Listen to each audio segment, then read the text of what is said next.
எல்லோருக்கும் வணக்கம். மீண்டும் நம்ம தேனி மாவட்டத்தை நோக்கி தேனி பாராளுமன்ற தொகுதியில் வேட்பாளராக உங்களை எல்லாம் சந்திக்க வந்திருக்கின்றேன். உறுதியாக நீங்கள் என்னை வெற்றி பெறச் செய்வீர்கள் என்பது எனக்கு நன்றாகவே தெரியும். இந்த வெற்றி பூமியிலிருந்து நான் மிகவும் நேசிக்கின்ற தேனி மாவட்டத்திலிருந்து தேனி மற்றும் திருச்சிராப்பள்ளி நாடாளுமன்ற தொகுதிகளுக்கான அம்மா மக்கள் முன்னேற்ற கழக வேட்பாளர்களை அறிவிக்க விரும்புகிறேன்.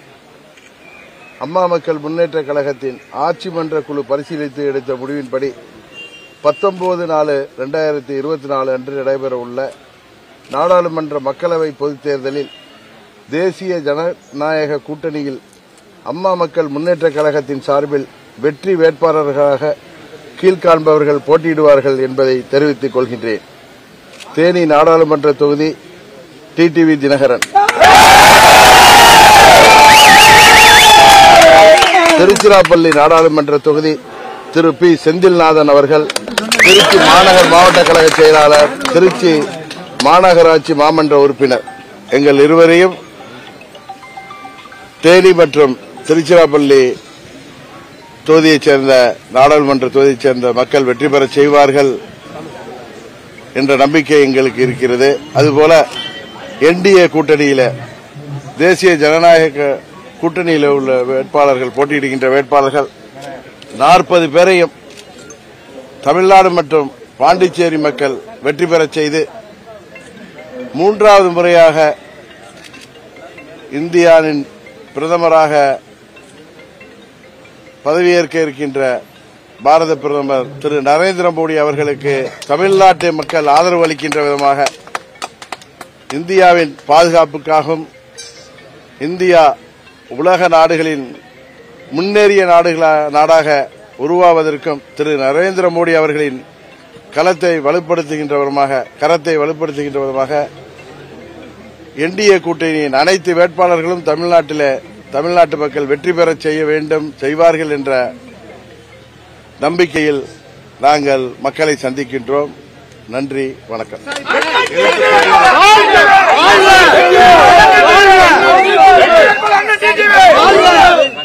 தேனி தொகுதி நிக்கிறீங்க, எதை முன்னிறுத்தி பிரச்சாரத்தை துவக்க போறீங்க?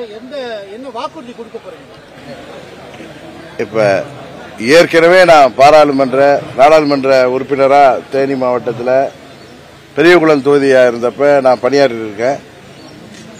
அப்பொழுது நான் எப்படி பணியாற்றினேன் என்பது உங்களுக்கு தெரியும். மக்களோடு இருந்து மக்களுக்காக பணியாற்றியவன் நான்.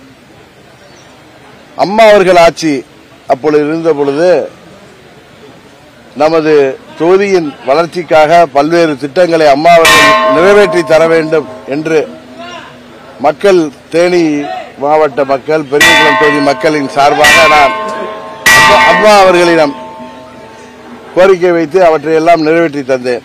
இப்பொழுது அம்மா அவர்கள் இல்லை, ஆனால் நம்மோடு இந்தியாவின் பிரதமராக திரு நரேந்திர மோடி அவர்கள் இருக்கிறார்கள். மீண்டும் 3வது முறை அவர்தான் பிரதமராக வரப்போகிறார். நமது தேனி மாத்திரமல்ல, தமிழ்நாட்டுக்கு தேவையான அனைத்து திட்டங்களையும் பெற்றுத் தருவதற்கு அவரது கூட்டணி கட்சியைச் சேர்ந்த வேட்பாளர் என்ற முறையிலே நான் போட்டியிட்டு வெற்றி பெற்ற பிறகு உங்களால் நான் உறுதியாக வெற்றி பெறுவேன் என்பது தெரியும். நமது தேனி தொகுதி நாடாளுமன்ற தொகுதி மற்றும் தமிழ்நாட்டின் வளர்ச்சிக்காக தேவையான அனைத்து திட்டங்களையும் திரு மோடி அவர்களிடம் சொல்லி அதை பெற்றுத் தருவேன் என்ற உறுதியை இந்த நேரத்திலே உங்கள் மூலமாக தேனி நாடாளுமன்ற தொகுதி மக்களுக்கு வழங்கிக் கொள்கின்றேன். உங்க இயக்கத்திலிருந்த தங்கத்தமிழ் செல்வன் திமுக சார்பில் போட்டியிடுகிறார். அவரை பத்தி என்ன நினைக்கிறீங்க?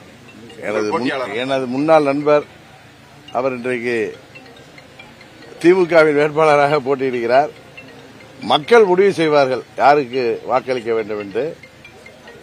எனது பணி இங்கே 15 ஆண்டுகளுக்கு பிறகும் நினைவு கூறப்படுகிறது என்பது எனக்கு நன்றாகவே தெரியும். இந்த தொகுதியை நான் எப்படி நேசிக்கிறேன் என்பது உங்கள் அனைவருக்கும் தெரியும். நான் பிறந்தது தஞ்சை மண், அரசியலிலே நான் பிறந்தது தேனி மண் என்பது உங்களுக்கு தெரியும். இந்த தேனியிலே மீண்டும் பணியாற்றுவதற்கு காலம் எனக்கு நல்லதொரு வாய்ப்பை தந்திருக்கிறது. உறுதியாக நமது தேனி நாடாளுமன்ற தொகுதி மக்கள் மீண்டும் எனக்கு ஒரு வாய்ப்பை தருவார்கள். இந்த தொகுதியின் அனைத்து தரப்பு மக்களின் வளர்ச்சிக்காக, இந்த தொகுதியின் வளர்ச்சிக்காக ஜாதி மதங்களுக்கு அப்பாற்பட்டு நான் பணியாற்றுவேன் என்பது தொகுதியிலே வாழ்கின்ற எல்லோருக்கும் தெரியும். அதனால் நான் உறுதியாக மாபெரும் வாக்கு வித்தியாசத்திலே வெற்றி பெறுவேன் என்று உறுதியாக இன்றைக்கு பட்டாளம்மன் கோயிலிருந்து தெரிவித்துக் கொண்டு விடைபெறுகிறேன். நன்றி, வணக்கம். மக்களவை தொகுதியில் குரு சிஷ்யன் போட்டின்னு அப்படி எடுத்துக்கலாமா? நான் யாருக்கும் குருவும் கிடையாது, நான் யாருக்கு அம்மாவுக்கு தான் நான் சிஷ்யன். நன்றிங்க. இல்ல, என்னை எதிர்த்து தான் டிடிவி தினகரன் போட்டியிடுகிறார் அவரே அப்படின்னு தங்கத்தமிழ் செல்வன் சொல்லியிருக்காரு. உங்களுக்கு தெரியும், நான் உங்களுக்கு தெரியும் என்னை பத்தி. நான் எதையும் செயலில் காட்டுபவன். உங்களுக்கு தெரியும், உங்க தொகுதி பாராளுமன்ற உறுப்பினராக உங்க வீட்டு பிள்ளையாக இருந்தவன். எனக்கு மக்கள் செல்வன்ங்கிற பேரை இந்த தேனி மாவட்டத்து மக்கள் தான் கொடுத்தீங்க. டிடிவிக்கு அப்ரிவியேஷனே கொடுத்தவங்க இந்த தொகுதி மக்கள். தொகுதிக்கு தவறாமல் வருபவர் டிடிவி தினகரன். ஒரு காலேஜ் பங்கன்ல ஒரு மாணவர்கள் எனக்கு அந்த பட்டத்தை சூட்டினார்கள். கரெக்டா? அது மாதிரி மக்கள் கொடுத்த அங்கீகாரம், இது யாரோ தனிநபர் கொடுத்ததில்ல. மக்கள் செல்வன்கிற பட்டம் அது இந்த தேனி வாழ் மக்கள் கொடுத்தது. அவர்கள் வீட்டு பிள்ளையாக என்னை சகோதரனாக, சகோதரியாக, அவர்களில் வீட்டிலே ஒருவனாக நினைப்பது எல்லோருக்கும் தெரியும். நான் இங்கே போட்டியிட வேண்டும் என்பது அம்மா மக்கள் முன்னேற்ற கழகம் மாத்திரமல்ல, அனைத்து தரப்பு மக்களின் விருப்பம் என்பது ஊடகத்துறையை சேர்ந்த உங்களுக்கு தெரியும். உறுதியாக அவர்களுக்காக நான் இன்றைக்கு வேட்பாளராக வந்து நிற்கிறேன்.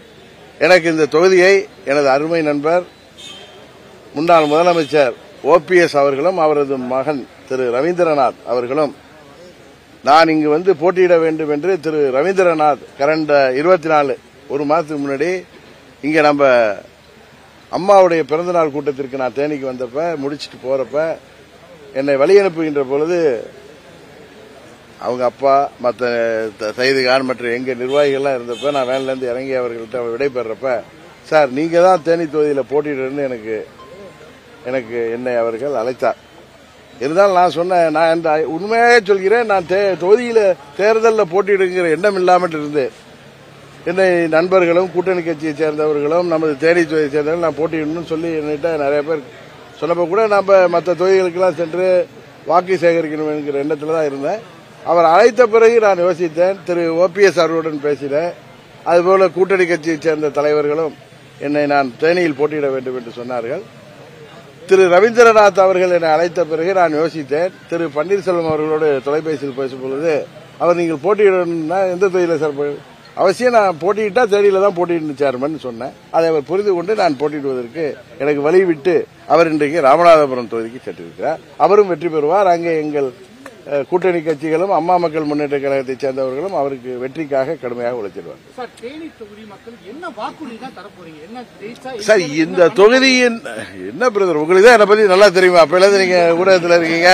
இந்த தொகுதிக்கு தேவையான அனைத்து திட்டங்களையும் பெற்று தருவது எனது பணியாக இருக்கும். இந்த தொகுதியில அதிமுகவின் அந்த போட்டியை எப்படி எதிர்கொள்ள போறீங்க? எப்படி அதை கருதுறீங்க? அந்த அதிமுக மக்கள் என்னை அவர்கள் வீட்டு பிள்ளையாக ஏற்றுக்கொண்டு நான் இந்த தேர்தலில் போட்டியிடுவதை எப்படி வரவேற்கிறார்கள் என்பது உங்களுக்கு என்னை விட உங்களுக்கு தெரியும். அதனால நான் யாரையும் போட்டியாக கருதல.